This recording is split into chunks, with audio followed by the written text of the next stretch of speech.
Hurmatli podpischiklarimiz, mana bizda ikkita Nexia 2 bor akalar. 2010-yil 30% kraskaga hisoblab olaverasizlar. Ballonlar o'rtacha holatda. Motor, korobka, ходовойлari zo'r. Tirnoq holatda ishlayapti.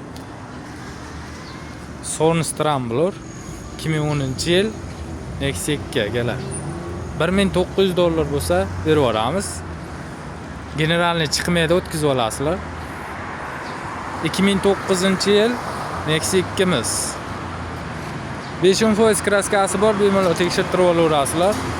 Orqa oldi pechat akalar. Suyagi butun mashina. Ballonlari o'rtacha, temir gaz ballonlari bor. Motor, korobka, ходовойлari ga javob akalar. Konditsionerlari bor.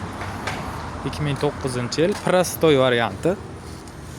Bu mashinamizda $2200 bo'lsa berib yuboramiz. Generalni ham chiqadi. Kimga qiziq bo'lsa aloqaga chiqaverasizlar.